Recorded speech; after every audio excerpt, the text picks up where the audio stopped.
Hi hello welcome to T20 world war. ఇవాళ కీలకమైనటువంటి match, రేపు మరింత కీలకమైనటువంటి మ్యాచ్.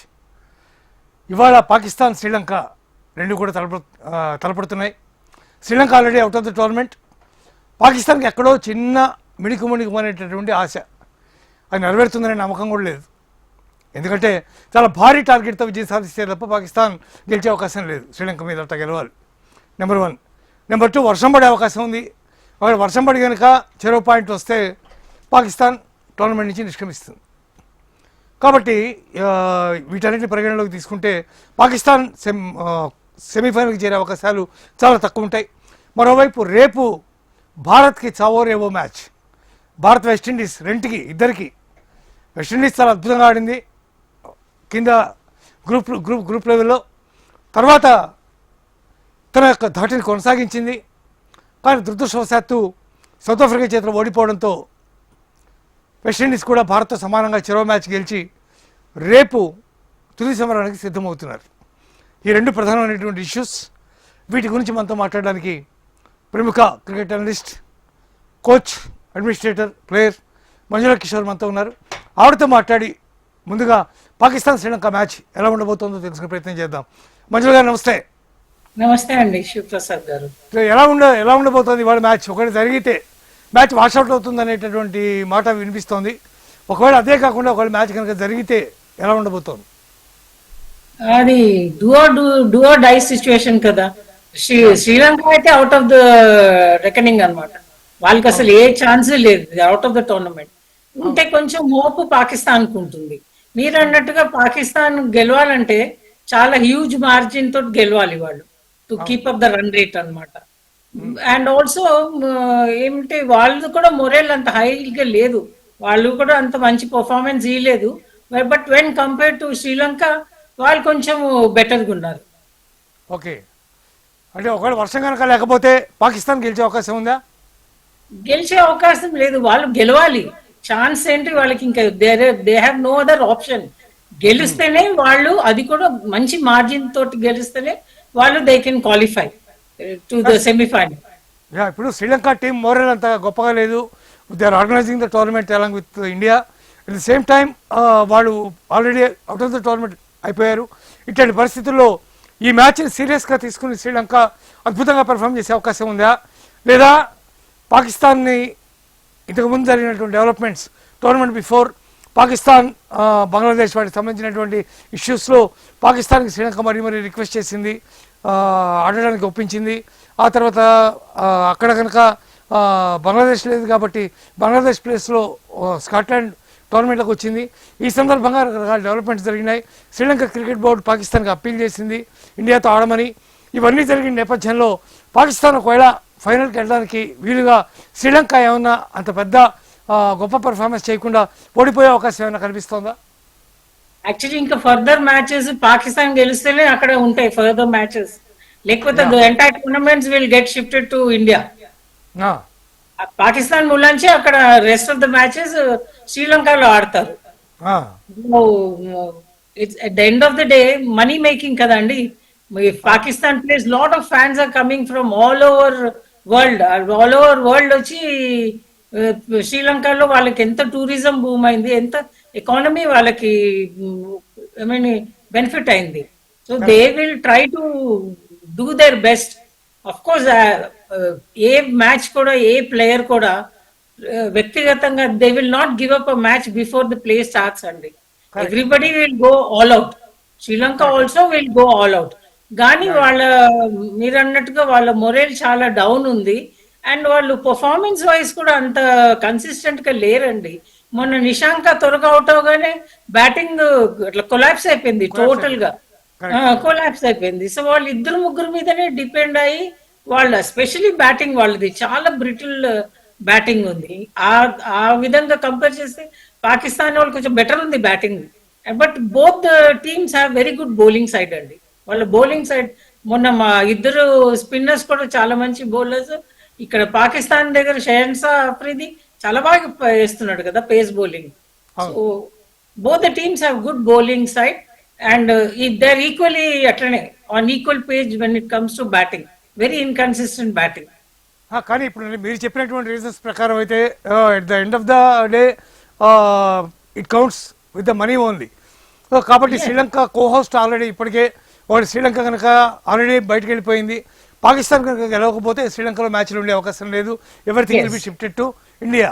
కాబట్టి ఇట్లాంటి నేపథ్యంలో మొరెల్లో ఉన్నటువంటి శ్రీలంక ఆల్రెడీ అంటే ఓపెన్గా వాడు గివప్ చేయకపోయినా, ఓపెన్గా మేము ఇచ్చేసామని చెప్పకపోయినా, ఇంటర్నల్గా there is a chance of giving up the match అని అనుకోవచ్చా?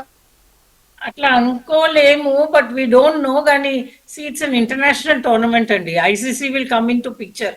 ఇది అంటే ఈ ముందరే గివప్ ఇచ్చేస్తున్నారంటే అది ఇట్స్ నాట్ అ ఏమంటారు, it's not in good taste.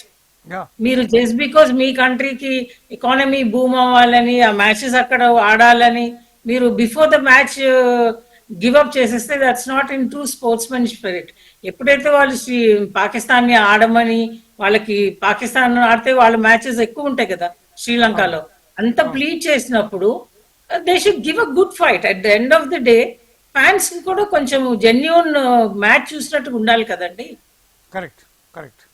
Pakistan మీరు కంపారిటివ్గా మీరు చూసినట్టయితే శ్రీలంక కంటే బ్యాటింగ్ బౌలింగ్ రెండు కూడా స్ట్రాంగ్గానే ఉన్నాయని చెప్పచ్చు. షాహిన్ షా అఫ్రీది మంచి ఫామ్లోకి వచ్చాడు. లాస్ట్ మ్యాచ్లో ఈ took some 3 wickets or 4 wickets something, చాలా అద్భుతంగా బౌలింగ్ చేశాడు ఆ రోజు. కాబట్టి అన్ని విధాలుగా కూడా పాకిస్తాన్ ఇప్పుడు కొంత బెటర్ అయినట్టుగా కనిపిస్తోంది కంపారిటివ్లీ. సరే ఏదేమైనా ఒకవేళ వర్షం కనుక పడితే ఎట్లాగో మ్యాచ్ అబాండ్ అయిపోతే ఇద్దరికి చెరో పాయింట్ వస్తుంది. కాబట్టి అప్పుడు పాకిస్తాన్ ఏం చేయలేదు, శ్రీలంక కూడా ఏమి చేయలేదు. కాబట్టి దాని గురించి చేయగలిగింది ఏం లేదు. కాబట్టి సరే చూద్దాం మ్యాచ్ ఎట్లా ఉంటుందో. ఇకపోతే రేపు ఇండియా వర్సెస్ వెస్టిండీస్ మ్యాచ్ జరగబోతోంది కోల్కతాలో. ఇప్పటికే ఆ స్టేడియం నుంచి వస్తున్నటువంటి వార్తల ప్రకారం కనుక చూసినట్టయితే చాలా పెద్ద బ్యాటింగ్ వికెట్ బాగా తయారు చేశారని చెప్పి చెప్తూ ఉన్నారు. How the match will happen tomorrow? బాగుంటుందండి. ఇద్దరికి కూడా డూ ఆర్ డై సిచ్యువేషన్ కదా. ఇప్పుడు ఇద్దరు ఎవరు గెలుస్తారు వాళ్ళే టీంలో సెమీఫైనల్స్ కి వస్తారు.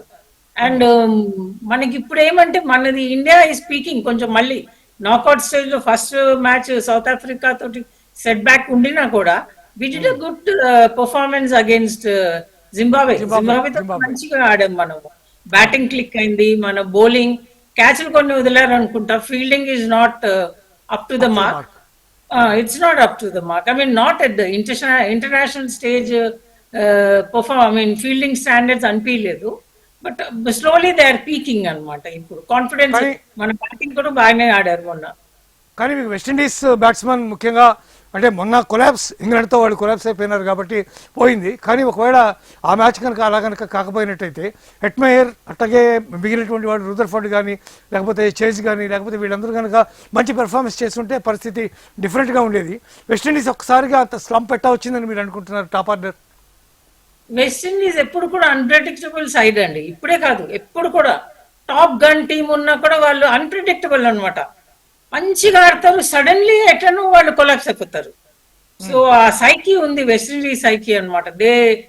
అంటే they don't give up, but they don't rise up to the mark అనమాట. చాలా టైంలో అట్లనే అయిపోతుంది వాళ్ళది. వెస్టిండీస్ అన్ప్రెడిక్టబుల్ టెంపర్మెంట్ అనమాట వెస్టిండీస్. బట్ ఆన్ పేపర్ వాళ్ళు కూడా ఇప్పుడు అప్ అండ్ డౌన్ ఆడుతున్నారు వాళ్ళది. Neither can you say their batting is, you can rely on their batting, but bowling పర్లేదు, their bowling is good. But మనది ఇప్పుడు ఏంటంటే స్లోలీ మన Indian team is speaking up. And మన బౌలర్స్ క్వాలిటీ బౌలర్స్ కదా, బూమ్రా కానీ spinners Varun Chakravarthy. So I think we have upper hand when compare to West Indies. నాకు అంత కాన్ఫిడెంట్ గా నాకు అనిపించట్లేదండి. ఎందుకంటే ముఖ్యంగా జింబాబ్వేతో మనం ఇంకా చాలా పెద్ద మార్జిన్తో మనం గెలవాల్సింది. నిజానికి 72 రన్స్తో మనం గెలిచాం, కానీ దాదాపు 100 రన్లు పైగా తేడాతో మనం గెలవాల్సినటువంటి పరిస్థితి నిజానికి. ముఖ్యంగా దూబే చేసినటువంటి బౌలింగ్ పెర్ఫార్మెన్స్ మరి చాలా ఘోరంగా దారుణంగా ఉంది. సో ఈవెన్ లాస్ట్ ఓవర్ కూడా వాళ్ళు కొడుతున్నారు అనుకున్నప్పుడు మిడిల్ స్టంప్ మీద వేసి బంతిని లెఫ్ట్ స్టంప్ నుంచి అవతలకి బయటికి batsmen towards the left of the batsmen వదిలేటట్టుగా పెద్ద భారీ బౌన్సర్ లాగా దాన్ని వేస్తే టచ్ చేస్తే 6 వెళ్ళిపోతుంది. అది అట్లాంటి బౌలింగ్ చేసి చేయడం ద్వారా వీళ్ళు రేపు పొద్దున వెస్టిండీస్తో వీళ్ళు ఎలా ఆడగలరని మీరు అనుకుంటున్నారు? ఆయన బౌలింగ్ ఇయ్యారండి. ఇప్పుడు దేవ్ సీన్ హిమ్ పర్ఫార్మింగ్ కదా, ఆయన బౌలింగ్ సరిగా లేదు. Why will they give him bowling? Necessity లేదు. ఇప్పుడు ఈ ఫుల్ టోర్నమెంట్ లో ఆయన ఎన్ని వేసారండి? ఓవర్లు చాలా తక్కువ వేశారు కదా. ఫస్ట్ 2 ఓవర్స్ అతను భారీగా పరుగులు ఇచ్చిన తర్వాత ఫస్ట్ బౌలింగ్ సరిగ్గా చేయలేదు. అట్లాంటప్పుడు సూర్యకుమార్ యాదవ్ మళ్ళీ లాస్ట్ ఓవర్ అతనికే ఇవ్వాల్సినటువంటి అవసరం ఏముంది? ఐ డోంట్ నో, నాకు Suryakumar Yadav the captaincy tactics అర్థం కావట్లేదు.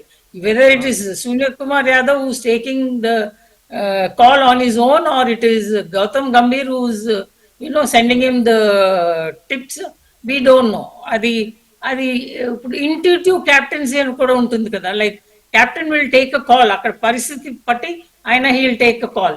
బట్ ఇప్పుడు ఇక్కడ ఈ ఇద్దరు కాంబినేషన్ లో ఏమీ అర్థం కావట్లేదు. సరే అంటే సార్ యాక్చువల్గా ఏంటంటే మీకు ఎవరో ఒకళ్ళు వేసేస్తారు ఆ ఓవరు, అసలు అతనికి ఇచ్చి అతని ద్వారా మళ్ళీ ఇప్పుడు మనం ఇంకా మనం అంత బాగా 72 రన్స్ మార్జిన్తో మనం గెలిచి 256 రన్స్ కొట్టి రికార్డు స్థాయిలో కొట్టి అయినా చేసినా మనం ఇంకా మైనస్లోనే ఉన్నాం, ఇంకా ప్లస్కి రాలేదు. ఓ 40 రన్స్ డిఫరెన్స్ వచ్చి ఉంటే మనం ఇప్పటికి ప్లస్లో ఉండేవాళ్ళం. వాళ్ళు రేపటి మ్యాచ్ కనుక వర్షం వల్ల అబాండ్ అయిపోతే simply India is out of the tournament. Yes yes, that is పక్కా. అది యాక్చువల్లీ వాళ్ళు అంత రన్స్ కొట్టినప్పుడు definitely they should have gone all out to improve their net run rate. So I don't understand their psychology, Indians why they didn't go all out to improve their net run rate. అది ఏం పరిస్థితుల్లో ఉండిందో నాకు అర్థం కావట్లేదు. Any team West Indies మీద గెలవాలి, అది must. Okay, అందరికీ తెలిసినటువంటి విషయం. గెలవకపోతే ఎట్టకపోతాం, అట్లాంటప్పుడు నెట్ రన్ రేట్ కౌంట్ కాదు కదా అనుకుంటే ఒకటి వర్షం వస్తే. ఎస్, అదే కదా, అదే వాళ్ళు ఎందుకు improve. And it's luckily we batted runs, అంత రన్స్ కొట్టాము. ఆయన టాస్ గెలిచి మనకి ఇచ్చాడు batting, Zimbabwe captain. I mean అతను గెలిచి మనకి టాస్ బ్యాటింగ్ ఇచ్చి మనము luckily we scored so many runs. But I don't know why they didn't go all out to get wickets. Net run rate ని ఇంప్రూవ్ ఎందుకు చేసుకోలేదు? Not that it was not possible, ఎందుకంటే first wickets తీశారు కదా. Tactics అనుసరిస్తున్నటువంటి కోచ్ని how long we believe, how long BCCI will believe, how long the people will believe? At the end of the day people, మీరు నేను కాదు కదా to call shots. It is BCCI who will call shots. వాళ్ళ restrictions, వాళ్ళ constraints ఏమున్నాయో మనకు తెలీదు. So we are just analysing అంతే. ఓకే సరే, ఏదేమైనా ఇప్పుడు ఇండియన్ బ్యాటింగ్ ఓకే పర్వాలేదు. సంజు శాంసన్ మళ్ళీ ఓపెనర్గా వచ్చాడు, కిషన్ వన్ డౌన్ వచ్చాడు. అట్లాగే తిలక్ వర్మ చాలా అద్భుతంగా ఆడాడు. నిజానికి నాకు man of the match Tilak Varma అయితే బాగుంది అనిపించింది, because 44 runs in 16 balls. Yes, అవును. అది అసలు ఆ రోజు హార్దిక్ పాండ్యా కొట్టే షాట్స్ ఒక్కటి కూడా నైస్లీ టైమ్ షాట్స్ అనిపించలేదండి నాకు. ఏదో బ్యాట్ కి ఎడ్జ్ తగిలి వెళ్ళిపోతుంది. He never met the ball in the middle of the bat. అది somehow he manage to score 50 runs కొట్టాడు, కానీ his game as such was not very impressive. మీరు అన్నట్టుగా తిలక్ వర్మ 2-3 షాట్స్ చాలా బ్యూటిఫుల్లీ టైమ్ షాట్స్ కొట్టాడు అతను. కరెక్ట్. ముఖ్యంగా covers మించి కొట్టినటువంటి డ్రైవ్, కవర్స్ మించి అవుట్ సైడ్ ఆఫ్ స్టంప్ వెళ్తున్న బాల్ని కవర్స్ మించి లిఫ్ట్ చేశాడు చూడండి 6కి. అవును. సో కానీ సరే, ఏదేమైనా మంచి ప్లేయర్లు ఎప్పుడు మంచి ప్లేయర్స్గానే ఉంటారు. అద్భుతమైనటువంటి పెర్ఫార్మెన్స్ భారత్ జట్టు ఆ రోజు చేసింది. సూర్య కూడా ఆ రోజు 33 రన్స్ కొట్టినా కూడా సూర్య కూడా బాగానే పెర్ఫామ్ చేశాడు. మొత్తానికి కొంత హార్మోనీ కనిపిస్తుంది, కానీ టోటల్గా అయితే ఒక రకమైనటువంటి సాటిస్ఫాక్షన్ లేదు, డిస్సాటిస్ఫాక్షన్ కనిపిస్తుంది మొత్తం టీం యొక్క మొత్తం పెర్ఫార్మెన్స్లో. నిజానికి హర్షదీప్ సింగ్ ఒక్కడే చాలా అద్భుతంగా బౌలింగ్ చేసినటువంటి పరిస్థితి కూడా ఉంది. సరే చూద్దాం రేపు ఏం జరుగుతుందో. రేపు ఫైనల్ మ్యాచ్ రేపు సాయంత్రం 7 గంటలకి కోల్కతా నుంచి మ్యాచ్ జరుగుతుంది, కాబట్టి అందరం కూడా వెయిట్ చేద్దాం ఆ మ్యాచ్ కోసం. భారత జట్టు డెఫినెట్గా గెలవాలని మనందరం కూడా కోరుకుందాం. మంజుల గారు చాలా చక్కటి విశ్లేషణ అందించినందుకు థ్యాంక్ యూ సో మచ్. రేపు కలుద్దాం, మళ్ళీ చూస్తూనే ఉండండి.